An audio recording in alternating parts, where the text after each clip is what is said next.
The nation wants to know. আমি কি বিড়ি খাই? আমার নাম কি? আমার বাড়ি কোথায়?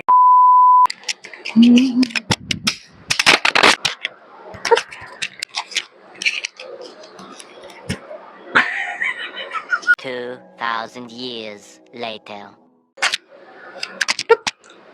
হ্যালো ভাইয়েরা বোনেরা, কেমন আছো তোমরা? ফাইনালি অপেক্ষার অবসান, তোমাদের লেগে নিয়ে চলে এসেছি ঢপের চপের ফার্স্ট Q&A ভিডিও। তো দেখো, বেশি টাইম নষ্ট করবো না, বুঝলা তো? কারোর কাছে তো ফাউ প্যাচাল পিটার জন্য টাইম নাই। আজকের এই ভিডিওতে তোমাদের সব যত রাজ্যের প্রশ্ন আছে, মানে তোমরা ইউপিএসসি প্রশ্ন যদি সলভ করে না থাকতে পারো, সেই প্রশ্নের উত্তর আমি আজকে দিয়ে দেবো তোমাদেরকে। সবার প্রথমে যে প্রশ্নটার আমি উত্তর দিতে চলেছি সেটা হলো, আমার নাম কি?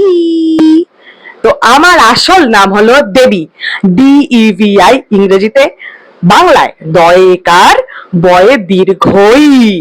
এটি হলো আমার আসল নাম। ওয়াও! তো লাস্ট ভিডিওতে তোমরা যারা যারা আমাকে প্রশ্ন করেছিলে, তার মধ্যে প্রথম প্রশ্নের উত্তর আমি দিতে চলেছি দিল থাম কে ব্যাঠিয়ে। তো প্রথম প্রশ্ন যে করেছে তার নাম হলো সাকিব।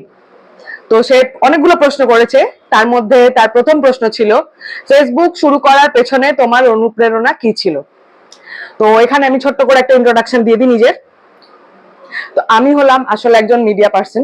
আমি গ্রাজুয়েশন, মাস্টার্স সবকিছু জার্নালিজম এন্ড মাস কমিউনিকেশনে করেছি। তো যখন আমি কলেজে পড়তাম, তারপরে যখন আমি ইউনিভার্সিটিতে ছিলাম, তখন আমি ছোট ছোট ভিডিও বানাতাম, মজার মজার ভিডিও, আবৃত্তির ভিডিও, গানের ভিডিও, বিভিন্ন রকমের ভিডিও বানাতাম। সেটা আমি আমার ফেসবুকের পার্সোনাল যে প্রোফাইল আছে সেখানে আপলোড করতাম। তো তারপরে আমাদের বাড়িতে আর কি একটু বেশি সবাই ক্যাজরা করতে ভালোবাসে, ইনক্লুডিং মি। তো সেক্ষেত্রে সবাই সবার লেগ পুল করে, যখন বাড়িতে গেট টুগেদার হয় তখন সবাই সবার লেগ পুল করে। তো আমার এক দিদি আছে, খুব বিখ্যাত একজন দিদি আছে। তো সেই দিদির আমি ভিডিও বানাতাম, মানে সেই দিদির মিমিক্রি করে আমি ভিডিও বানাতাম, আর সেই ভিডিওগুলো আমি দিদিকে হোয়াটসঅ্যাপে পাঠাতাম। তো তখন ও আমাকে বলতো, তুই যে আমার মাথা খাস ভিডিও বানিয়ে বানিয়ে, এই ভিডিওগুলো সোশ্যাল মিডিয়াতে ছাড়, ফেসবুকে ছাড়, ইউটিউবে ছাড়। আমার মাও বলতো, এত ক্যাজরা করিস সারাদিন, আমরা সহ্য করতে পারছি না, এগুলো লোকজনকে দেখা, লোকজন আনন্দ পাবে। তো সেখান থেকে আর কি মনে মাথায় আসে যে হ্যাঁ, একটা ফেসবুক বা ইউটিউবে চ্যানেল খোলা যেতে পারে। ফেসবুকের চ্যানেলটা বেশ কিছুদিন হলো, কিন্তু ইউটিউবের চ্যানেলটা একবারেই নতুন। তোমরা যারা ঢপের চপ ফলো করো মোটামুটি ফেসবুকে, তারা সবাই জানো ইউটিউবের চ্যানেলটা নতুন। তো সেখান থেকে ইউটিউবে আর ফেসবুকে আর কি চ্যানেল আমি খুলেছি। কিন্তু এখন অনুপ্রেরণা আমাকে কারা দেয়? এখন আমাকে অনুপ্রেরণা দাও তোমরা। তোমরা আমার ভিডিওতে এত ভালোবাসা দিয়েছো, এত শেয়ার করেছো, এত কমেন্ট করো, তোমরা এতজন আমাকে ফলো করো, মানে এটা হচ্ছে আমার সব থেকে বড় ইন্সপিরেশন। তোমরা হচ্ছে আমার সব থেকে বড় ইন্সপিরেশন।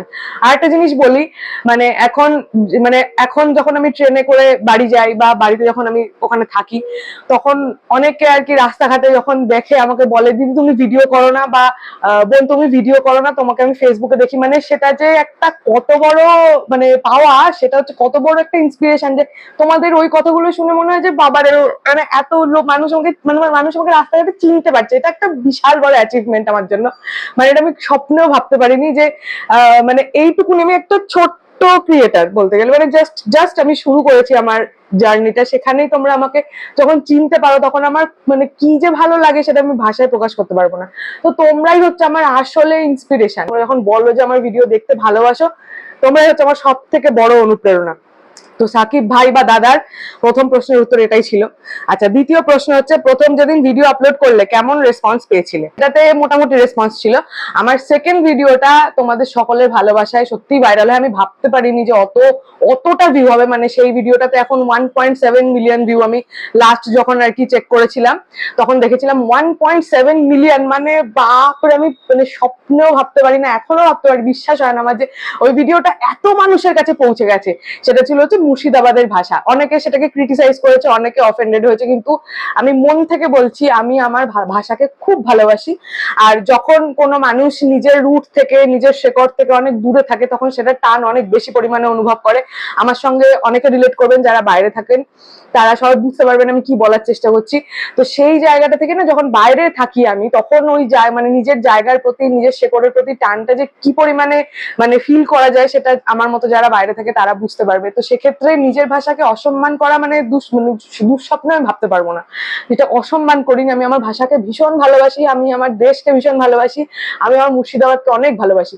তো ওটা পুরোপুরি একটা নিজের ভাষার প্রতি ভালোবাসা থেকে বানানো ভিডিও, ওটা কাউকে অফেন্ডেড করার জন্য নয়, আমি কাউকে অসম্মান করতে চাইনি, আমার ভাষাকে তো নয়।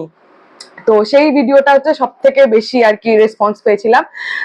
সাকিব ভাই, তোমার দ্বিতীয় প্রশ্নের উত্তর এটা দিলাম আমি। আচ্ছা, তারপরে তুমি তৃতীয় প্রশ্ন করেছো, কোন ভিডিও করতে গিয়ে সবচেয়ে বড় বিপদে পড়েছিলে কবে? বিপদে আমি সেরকম পড়িনি। ভিডিও করতে গিয়ে একটা ঝামেলা হয়, সেটা হচ্ছে বাইরে ক্যাচর ব্যাচর। এটা যারা ঘরের মধ্যে কন্টেন্ট মানে ক্রিয়েট যদি তোমরা কোনোদিন করে থাকো, কেউ করে থাকো, তো অনেকেই আছে যারা কন্টেন্ট বানাও আমার ফলোয়ার্স এর মধ্যে, তো তোমরা জানবে যে বাড়িতে ভিডিও করার কত ভেজাল। এখান থেকে বাজানের ঝনঝন ঝনঝন আওয়াজ আসছে, ওখান থেকে টিভির ঝনঝন ঝনঝন আওয়াজ আসছে, হ্যাঁ শাঁখ বাজছে, এগুলোই প্রবলেম, এছাড়া কোনো প্রবলেম নেই। ভিডিও করার ইচ্ছে থাকলে ভিডিও করাই যায়, এখনো বাচ্চে। তো এই সবগুলোই প্রবলেম থাকে, টুকটাক ছোটখাটো প্রবলেম, কোনো এগুলো কোনো মানে বিপজ্জনক নয় আর কি। আর একটা বলবো যে খারাপ লাগে যখন কেউ খুব বিলো দ্য বেল্ট মানে কমেন্ট করে, যখন খুবই প্রচন্ড পরিমাণে হিউমিলিয়েট করে বা খুবই অবজেক্টিফাই করে। কিছু কিছু মানুষ থাকে যারা বিষাক্ত কমেন্ট করতে ভালোবাসে সোশ্যাল মিডিয়াতে। আমি একজন ক্ষুদ্র ক্রিয়েটার, প্রচুর বড় বড় ক্রিয়েটারের কমেন্ট বক্সেও এইসব ভুলভাল কমেন্ট থাকে। তো সেইগুলো পড়লে একটুখানি মানে সেইগুলো যখন চোখের সামনে আসে তখন একটু খুবই খারাপ লাগে। এটা বিপজ্জনক মানে তখন মনে হয় যে মানে আমরা কোন দুনিয়ায় বাস করি, এরকম মানুষও রয়েছে পৃথিবীতে, এই সমাজে, এই জিনিসটা মাথায় আসে। কিন্তু এটাই মনে হয় একটা মনে হয় যে মানে মানে এইসব মানুষগুলো সোসাইটিতে থাকলে আমরা সত্যি কতটা সেফ, এই জিনিসটা মনে হয়। আদারওয়াইজ আমার কোনো বিপদ সেরকম মানে এখনো অব্দি তো হয়নি। আচ্ছা, তারপরে প্রশ্ন করেছে তোমার প্রিয় ইউটিউবার কে? লাভ ইউ দিদি। থ্যাংক ইউ ভাই। তো আমার প্রথম মানে প্রিয় ইউটিউবারের নাম ওরম ভাবে বলা সত্যি সম্ভব নয়, কিন্তু খুব ভালো লাগে আমার উন্মেষ গাঙ্গুলির ভিডিও, বঙ্গাইয়ের ভিডিও আমার খুব ভালো লাগে। উন্মেষ গাঙ্গুলি, বঙ্গাই, এদের ভিডিও আমার খুবই প্রিয়। তারপরে হচ্ছে যারা রিজনাল মানে যারা আঞ্চলিক ভাষায় ভিডিও বানায়, এক দাদা আছে, ওনার চ্যানেলের নাম আমার মনে পড়ছে না, ধনু আর ধনুর কাকা, ওদের ভিডিও আমি খুব দেখি, আমার খুবই ভালো লাগে। আর একটা ভাই আছে আমাদের মানে আমাদের পাশের জেলা, সম্ভবত বীরভূমের, আমি খুব শিওর নই, কিন্তু আমাদের মুর্শিদাবাদের ভাষার সঙ্গে ওর ভাষার খুব মিল আছে, মিল পাই আর কি, ওই জন্য খুব ভালো লাগে। ওই ভাইয়ের নাম হচ্ছে সাহিল শেখ, মোহাম্মদ সাহিল শেখ। আমি যদি খুব ভুল করে থাকি তাহলে আমাকে জানিও কেউ কমেন্টে। তো এদের ভিডিও আমার খুব ভালো লাগে। আরো অনেক আছে, কিন্তু এই মুহূর্তে এই কজনের নাম আমার মনে পড়লো। আর একজন দাদা আমাকে কমেন্ট করেছে, আলী হক মন্ডল, বোন তোমার বিয়ে হয়েছে? না দাদা, আমার বিয়ে হয়নি। ছেলে খুঁজবা? আমার লেগে একটা ছেলে খুঁজবা? আচ্ছা, এরপরে রাজু বলে একজন কমেন্ট করেছে। রাজু, তুমি দাদা না ভাই ঠিক জানি না, তুমি লিখেছো তুমি কি কোনো জব করো? তো হ্যাঁ ভাই, আমি জব করি, আমি সাংবাদিকতার সঙ্গে যুক্ত আছি দীর্ঘ প্রায় 5 বছর।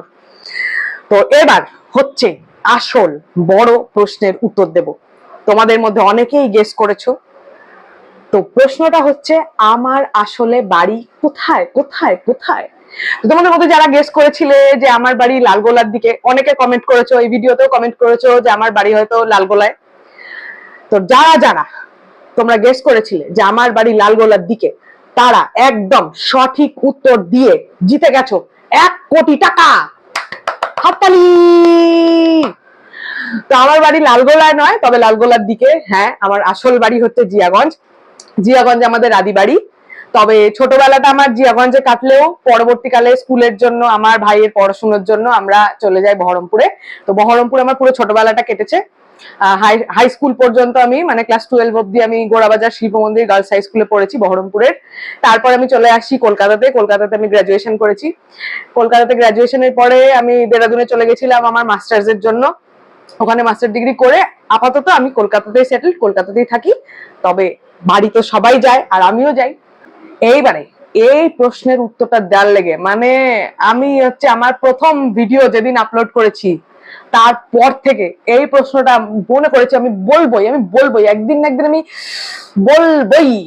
তো সেই বিষাক্ত একটা কমেন্টের আমি রিপ্লাই দিতে চলেছি এখন। সেই বিষাক্ত কমেন্টটা হলো, আমি কি বিড়ি খাই? যারা এই প্রশ্নটা করেছিলে তাদেরকে বলবো যে মানে লজ্জা লাগছে বলতে আর কি, তাও বলবো, কোন বিড়িটা খাওয়া যায় বলতো? লিস্ট করেছি, আমি একটা লিস্ট করেছি। পতাকা বিড়ি, বন্ধু বিড়ি, অশ্বিনীর বিড়ি, রুম্পার বিড়ি, আর এটা কি, বৃষ্টি বিড়ি। না ভাই, বিড়ি খাই না আমি। তবে তোমাদের মধ্যে যারা এই বিড়ি খাও কিনা কমেন্ট করো। তোমরা যদি সত্যিই চাও যে আমি বিড়ি খাই, তাহলে আমার লেগে এক বান্ডিল করে বিড়ি পাঠিয়ে দিবা। তবে হাসি মজায় এই কথাটা বললেও আমি বলবো যে দেখো, কাউকে এইভাবে সোশ্যাল মিডিয়াতে এসে, কোনো মেয়েকে স্পেশালি এইভাবে অবজেক্টিফাই করা, তোমার ঠোঁট কালো কেন, হ্যাঁ তুমি কি বিড়ি খাও, এই ধরনের বিষাক্ত কমেন্ট গুলো আমাকে বলে নয়, সোশ্যাল মিডিয়াতে কাউকেই করো না। আবার করার আগে একবার অন্তত ভেবে দেখো যে তোমার মা, বোন, বউ বা তোমার গার্লফ্রেন্ড যেই থাকুক, তোমার আশেপাশের কোনো মহিলাকে যদি কোনো মানুষ সোশ্যাল মিডিয়াতে এসে এই ধরনের কমেন্ট করে, তাহলে তোমার কেমন লাগবে? এইসব কমেন্ট গুলো করা থেকে দূরে থাকো, করো না, এগুলো ঠিক নয়। মানুষ হিসেবে তুমি কোনো ভালো কাজ করছো না সমাজের জন্য, ঠিক আছে? তো এই বলেই আমি ঢপের চপের প্রথম কিউএনএ ভিডিও শেষ করছি। আশা করি তোমাদের অনেকেরই প্রশ্নের উত্তর আমি দিতে পেরেছি, আর যাদের উত্তর আমি দিতে পারিনি তারা প্লিজ আমাকে ক্ষমা করে দিও। অনেকের নাম নিতে পারিনি, কারণ অনেক প্রশ্ন এসছে, অনেক প্রশ্ন করেছো, আমার মেসেঞ্জারেও অনেক প্রশ্ন এসছে, তো সকলের নাম আমি নিতে পারিনি, তার জন্য আমি দুঃখিত। আর এইভাবেই ঢপের চপকে ভালোবাসতে থাকো, ঢপের চপ ফলো করতে থাকো। তোমাদের জন্য অনেক অনেক মজার ভিডিও আমি নিয়ে আসবো, কারণ তোমরা সত্যি মানে তোমরা তোমরা হচ্ছে দারুণ। তোমাদের লেগে নতুন ভিডিও খুব তাড়াতাড়ি নিয়ে আসবো। তার লেগে ঢপের চপটাকে কিন্তু ফলো করতে হবে, ঠিক আছে? ফেসবুকে ফলো করে নিবা, আর ইউটিউবে সাবস্ক্রাইব করে নিয়ে ঘন্টাটা মনে হয় এখন অটোমেটিক বেজে যায়, তাই না? ওই যে নোটিফিকেশনের ঘন্টাটা ওয়া বাজিয়ে দিবা। আর এভাবে ভালোবাসতে থাকো, সবাইকে ভালো রাখো, নিজেরা ভালো থাকো, সবাই ভালো থাকবে। টাটা।